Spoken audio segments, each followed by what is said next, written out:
दोस्तों नमस्कार। आप देख रहे हैं पंचायत टुडे न्यूज। मैं हूं अशोक भगत। आज हमारे साथ भारतवर्ष के छत्तीसगढ़ प्रदेश से सामाजिक कार्यकर्ता हमारे साथ मौजूद हैं। उनसे हम बात करना चाहेंगे। सर, थोड़ा परिचय बताएंगे आपका। मैं राजेश त्रिपाठी, सामाजिक कार्यकर्ता जन चेतना रायगढ़। विगत 30 सालों से रायगढ़ जिले में पर्यावरण को लेकर, खाद्य सुरक्षा को लेकर और लोगों के अधिकारों को लेकर मैं काम करता हूं। सर, बताएंगे कि रायगढ़ जिले की जो खास करके कोयले पर हम बात करना चाहेंगे। कोयला सत्याग्रह क्या चीज़ है, हमारे दर्शकों को बताएंगे। कोयला जो सत्याग्रह है, ये हम सामाजिक कार्यकर्ताओं ने हमने जो प्रेरणा ली वो गांधी जी के नमक सत्याग्रह से लिया। जब अंग्रेज़ों ने इस देश के अंदर नमक पर टैक्स लगाया तो गांधी जी उस नमक कानून को तोड़ने के लिए वहाँ जाते हैं और सांकेतिक तौर पर एक मुट्ठी नमक उठा के उन्होंने ये कहा कि ये प्राकृतिक संसाधन है, इस संसाधन में किसी सरकार का, किसी कंपनी का हक नहीं हो सकता। ये जो प्राकृतिक संसाधन है इसमें समुदाय का हक हो सकता है और होना चाहिए। और इस बात को लेके उन्होंने अंग्रेज़ों की खिलाफत करते हुए एक मुट्ठी नमक को अपने हाथ में उठाया और ये संकल्प लिया कि ये प्राकृतिक संसाधन की जो लड़ाई है ये समुदाय के हक में होनी चाहिए और इस लड़ाई के साथ मैं हूँ। उसी से प्रेरणा लेकर 2010 में जिस तरीके से रायगढ़ ज़िले में कोयला खदानों की बड़ी बड़ी जन सुनवाइयाँ होनी चालू हुई, बड़ी बड़ी खदानें खुलना चालू हुई, गांव के गांव जो हैं वो एक तरीके से उनका घर भर बचा और उनके जो आजीविका के जो संसाधन थे, जल जंगल ज़मीन और जानवर, वो पूर्ण रूप से नष्ट होने लगे। तो लोगों ने ये बात किया कि एक ऐसा आंदोलन खड़ा किया जाना चाहिए जिसमें प्राकृतिक संसाधन, वो कोयला भी हो सकता है, लोहा भी हो सकता है, बॉक्साइट भी हो सकता है, कोई भी प्राकृतिक संसाधन जो ज़मीन के नीचे है, ये किसी कंपनी और सरकार का हक नहीं है और इस हक में समुदाय का हक होना चाहिए। उसमें चीफ जस्टिस लोढ़ा ने एक सुप्रीम कोर्ट में एक जजमेंट भी दिया था 5 सितंबर 2013 को कि जो ज़मीन के नीचे और ज़मीन के ऊपर जो भी प्राकृतिक संसाधन है उसमें केंद्र सरकार और राज्य सरकार उसकी ट्रस्टी है। ट्रस्टी का मतलब होता है कि निगरानी करने वाला, वो उसका मालिक नहीं है। तो सुप्रीम कोर्ट ने कहा कि ज़मीन के नीचे का भी जो संसाधन है उसका मालिक वो है जो उस ज़मीन पर काबिज है अधिकृत रूप से। इस बात को लेके हम लोगों ने 2 अक्टूबर 2010 को कोयला सत्याग्रह की गारे गांव से शुरुआत की और तब हम लोग एक गांव के लोगों ने सत्याग्रह का आंदोलन वहां चालू किया, जहां लगभग 150-200 लोग उस गांव के लोग थे। फिर इसके बाद जैसे जैसे उस आंदोलन का जब दूसरा साल 2011 आया तो 11 में ये देखा गया कि छत्तीसगढ़ के अलावा अलग अलग राज्यों ने के जो प्रतिनिधि हैं, सामाजिक कार्यकर्ता हैं, वो भी कोयला सत्याग्रह में शामिल हुए और आसपास के जो 10-15 गांव हैं वो शामिल हुए और उन्होंने कोयला सत्याग्रह को समझा कि इस प्राकृतिक संसाधन में समुदाय की हक की बात होती है। वहाँ जो राठिया हैं, कमर हैं, जो अलग अलग जाति के लोग हैं, मूल निवासी हैं, जिनकी ज़मीन है उसके मालिक हैं। इस तरीके से इस आंदोलन को हम लोग हर साल 2 अक्टूबर को करने लगे। फिर राजेश जी, आपको बीच में रोकना चाहूँगा मैं, क्योंकि कोयला सत्याग्रह एक अलग चीज़ सुनने में आ रहा है। जैसे आप एक सत्याग्रह का नाम बताए जो गांधी जी ने जिसको लेकर के शुरुआत की थी, उससे प्रेरणा लेकर के आप लोगों ने कोयला सत्याग्रह नाम रखा इसका। जी जी। और इसमें आप लोग कितने लोग जो है इसको शुरुआत में इसका प्रारंभ किया था, बताएंगे? इसकी शुरुआत जो हुई तो हम लोगों ने सोचा 15-20 लोगों ने था और जब 2 अक्टूबर 2010 को कोयला सत्याग्रह हम लोगों ने चालू किया तब उस कोयला सत्याग्रह में जो शामिल हुए लोग वो लगभग 200 लोग थे।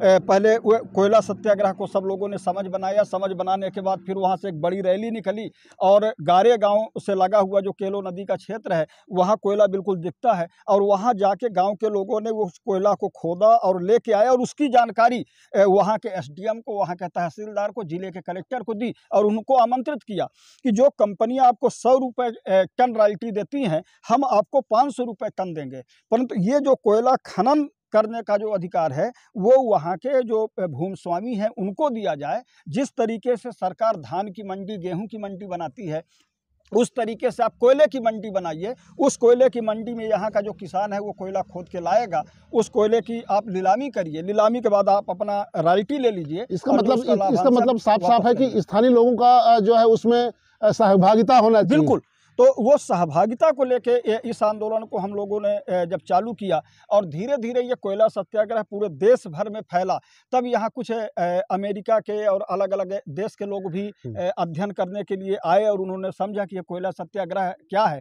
और जब इसमें हमने उनको बताया कि प्राकृतिक संसाधन में सामुदायिक हिस्सेदारी की बात है। बिल्कुल। पहली बात तो यह कि ये प्राकृतिक संसाधन है, ये सीमित है, इसको हम निकालना नहीं चाहते। हम जिस आजीविका, जिस संसाधन के साथ जी रहे हैं, हम ऐसे ही करना चाहते हैं। परंतु अगर देश के विकास के लिए अगर कोयले की ज़रूरत हो तो मुट्ठी भर कंपनियां क्यों, सरकारें क्यों, लोग क्यों नहीं? तो लोगों की सहभागिता होनी चाहिए। और अभी 2000 करीब 15-16 में एक अमेरिका की यूनिवर्सिटी है, वहाँ के कुछ स्टूडेंट और प्रोफेसर जब हमारे यहाँ कोयला सत्याग्रह के विषय में जानकारी ली तो उन्होंने एक इसका मतलब हमारे भारत देश के अलावा फॉरेन कंट्री में भी इसकी जो है स्टडी हो रही है। जी, तो वहाँ उन्होंने एक अपने कॉलेज के स्टूडेंटों को पढ़ाने के लिए कोयला सत्याग्रह उन्होंने एक सब्जेक्ट रखा। और अभी 3 दिन पहले वहाँ की एक प्रोफेसर हैं, तो उन प्रोफेसर ने अभी 3 दिन पहले साउथ एशिया कोयला सत्याग्रह पर एक जूम मीटिंग, एक बड़ा सम्मेलन उन्होंने किया। क्या बात है, कब हुआ था ये जूम मीटिंग? ये अभी 3 दिन पहले हुआ। अच्छा, क्या कुछ चर्चाएं हुई उसमें हमको भी शामिल किया गया। उन्होंने पहले हमसे ये समझा कि ये कोयला सत्याग्रह क्या है, कोयला सत्याग्रह कैसे चालू हुआ, कोयला सत्याग्रह में कितने लोग शामिल हुए और फिर ये कोयला सत्याग्रह आगे किस रूप में जा रहा। तो उस मुद्दे पर बहस हुआ और उसमें जो साउथ एशिया के अलग अलग देश हैं, वहाँ के जो सामाजिक कार्यकर्ता उसमें जुड़े। और ये अभी परसों जो था वो 9 बजे रात से लगभग 11 बजे रात तक इंडियन टाइम में उस पर एक काफ़ी बहस हुई।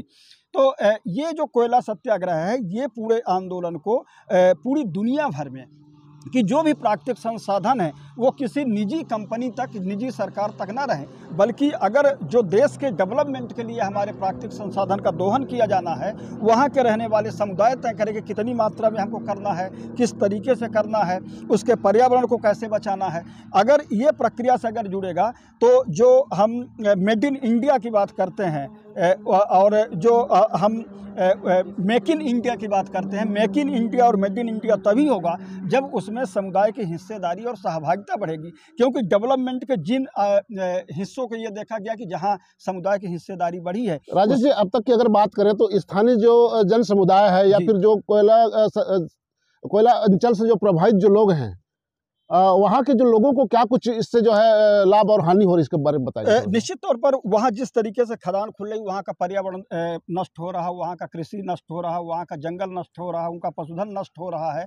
और इसी से जब ये प्रेरित लेके किए, अभी जैसे 2023 2 अक्टूबर को जो कोयला सत्याग्रह हुआ, उसमें जो स्थानीय छत्तीसगढ़ के लोग हैं, लगभग 15,000 लोगों ने उसमें हिस्सेदारी किया। और देश भर से लगभग 16 राज्य के सामाजिक प्रतिनिधि भी आए और उन्होंने भी कोयला सत्याग्रह में अपनी बात रखी।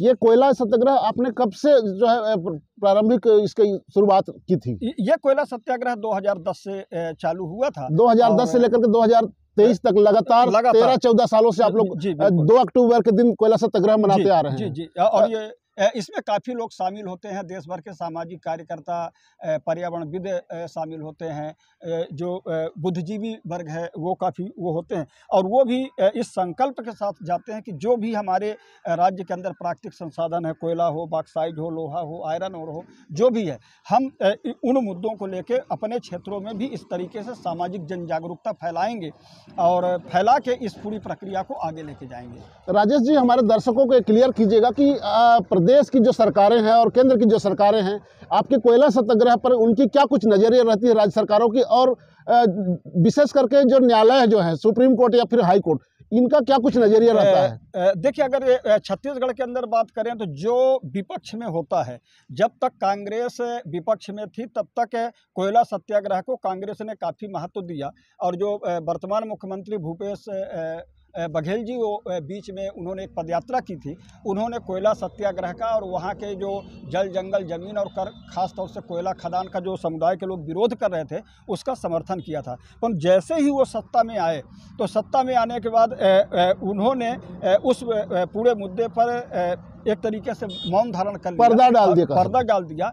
और फिर अगर उसमें उनको देखा जाए कि जिस तरीके से बड़े पूंजीपतियों के यहाँ राजनीतिक दलों के अपने व्यापार चलते हैं, वो कोयला ढुलाई का मामला हो, जो कॉन्ट्रैक्ट का मामला हो, जो अलग अलग बिजनेस का मामला हो, उसकी वजह से ये जो पूरी दुनिया का मुद्दा तो बन गया, परंतु हमारे देश के और ख़ासतौर से छत्तीसगढ़ के जो हमारे जनप्रतिनिधि हों, चाहे वो सांसद हों, चाहे विधायक हों, इनका आज तक वो मुद्दा नहीं बन पाया। तो आने वाले समय में हमारा प्रयास रहेगा कि ये जो कोयला सत्याग्रह है, जो प्राकृतिक संसाधन में सामुदायिक हिस्सेदारी की बात है, ये मुद्दा इस देश के राजनीतिक मुद्दा बने और ये लोगों का मुद्दा बने। ये तो बात सही है राजेश जी, लेकिन यहाँ जो लोगों को जो प्राकृतिक संसाधनों से स्थानीय जो लोगों के उनके लिए आप लोग लड़ रहे हैं, उनके लिए मर रहे हैं, उनके लिए आप लोग जी रहे हैं, इसमें सीधे सीधे मलाई कौन खा रहा है? आपको क्या लगता है? स्थानीय जो IAS अफसर हैं, यहाँ के जो प्रशासनिक जो प्रमुख जो मुख्यमंत्री के जो OSD है, वो तक अभी जेल में है। इस पर क्या कुछ कहना चाहेंगे? कोयले को लेकर के क्या कुछ भ्रष्टाचार किया गया यहाँ व्यापक मात्रा में? देखिए, ये धरती और ये समाज ने हमको बहुत कुछ दिया है, इसलिए हमारी नैतिक ये जिम्मेदारी है कि उस धरती को बचा के और व्यवस्थित तरीके से रखना, ये मेरी नैतिक जिम्मेदारी है। कौन क्या करता है ये हमारे लिए बहुत महत्व तो नहीं रखता, परंतु हमारी जिम्मेदारी एक इंसान होने के नाते जो समाज के अंदर इस तरीके की विकृतियां हैं उनको जागरूक करना। और दूसरी बात ये है कि पर्यावरण से जो लोग पैसे कमा रहे हैं, चाहे वो राजनीतिक हों, चाहे प्रशासनिक नौकरशाह हों, वो उससे प्रभाव से बच नहीं सकते। और बहुत लोगों को हमने देखा कि उनको भी TB है, दमा है, कैंसर है, इसोनोफिलिया जैसे गंभीर बीमारियां उनके अंदर भी देखा गया है। तो अगर हमारा पर्यावरण शुद्ध नहीं होगा तो हमारा जो स्वास्थ्य का वातावरण है, वो यहाँ का जो जल जंगल जमीन का वातावरण है, ये पूर्ण रूप से नष्ट होगा और इससे कहीं ना कहीं हम सभी प्रभावित होंगे, चाहे वो गरीब हो, चाहे अमीर हो, चाहे वो नेता हो, चाहे नौकर हो, चाहे प्रशासनिक अधिकारी हो, चाहे गांव का मजदूर हो। तो इससे बचा नहीं जा सकता। इसलिए हम सबकी नैतिक जिम्मेदारी है कि हम पर्यावरण को शुद्ध, स्वच्छ और सुंदर बनाएं। जी राजेश जी, आपसे मेरा और एक सवाल है। ये जो कोयला सत्याग्रह आपने जो आंदोलन चलाया है, जिसको आप लोग 2 अक्टूबर के दिन बहुत ही हर्षोल्लास के साथ मनाते हैं और क्षेत्र के जो प्रभावित जो लोग हैं उनके साथ आप कोयला सत्याग्रह मनाते हैं, क्या ये हमारे छत्तीसगढ़ के पाठ्यक्रम में इसको शामिल नहीं किया जाना चाहिए? निश्चित तौर पर केवल छत्तीसगढ़ के ही पाठ्यक्रम में नहीं, बल्कि पूरे देश के सभी राज्यों के पाठ्यक्रम में प्राकृतिक संसाधन को बचाने को, संरक्षित करने का, उसमें सामुदायिक हिस्सेदारी की बात करने का एक पाठ्यक्रम शामिल होना चाहिए। जिस तरीके से अमेरिका कि एक कॉलेज ने इस पाठ्यक्रम को शामिल किया और वहाँ विगत 3 सालों से इस पाठ्यक्रम में न केवल पढ़ाया जा रहा है, उसमें लोग शोध भी कर रहे हैं, PhD भी कर रहे हैं और उसमें हमको भी अपनी बात कहने का समय समय पर उनके द्वारा अवसर दिया जा रहा। तो निश्चित तौर पर हम भी ये चाहते हैं कि इसको पूरे एक पाठ्यक्रम में शामिल किया जाए और इसको एक नव चेतना लोगों के अंदर फैलाई जाए कि किस तरीके से हम पर्यावरण को संरक्षण कर सकते हैं, क्योंकि जो हमारे प्राकृतिक संसाधन है वो सीमित हैं। अगर यही पीढ़ी, अगर हमारी पीढ़ी पूरे प्राकृतिक संसाधन का दोहन कर लेगी, उसका उपयोग कर लेगी, तो हम आने वाली पीढ़ियों को क्या देके जाएंगे? तो हमारी जिम्मेदारी कि हम अगली आने वाली पीढ़ियों के लिए भी प्राकृतिक संसाधन बचाएं, उनको संरक्षित करें, उसमें समुदाय के सहभागी बनाएं कि जो हमारे देश के अंदर गरीबी और अमीरी के बीच में बहुत बड़ी खाई है, वो खाई की वजह ये है कि जितने भी प्राकृतिक संसाधन हैं वो बड़े लोगों के हाथ में हैं और जो वास्तव में उस प्राकृतिक संसाधन के ऊपर बैठे यहाँ के जो मूल निवासी जो जिसको आदिवासी कहते हैं, निश्चित तौर पर उनको पूरी तरह से उसका लाभ जो नहीं मिल पा रहा। बिल्कुल बिल्कुल। तो राजेश जी, आपने हमारे दर्शकों के लिए बहुत बहुमूल्य समय निकाल करके दिया, इसके लिए आपको बहुत बहुत धन्यवाद। जी, आपको भी बहुत बहुत धन्यवाद कि आप इस पूरे महायज्ञ में आप हिस्सेदारी कर रहे हैं और निश्चित तौर पर इससे समाज और समुदाय के बीच में जागरूकता फैलेगी और आने वाले समय में लोग इसके प्रति गंभीर होंगे। जय हिंद। दोस्तों, अगर हमारी ये वीडियो आपको पसंद आई होगी तो आप हमारे इस चैनल को अधिक से अधिक लाइक, शेयर, कमेंट एवं सब्सक्राइब करें। हमारे इस चैनल को आप फेसबुक और इंस्टाग्राम में फॉलो कर सकते हैं। धन्यवाद।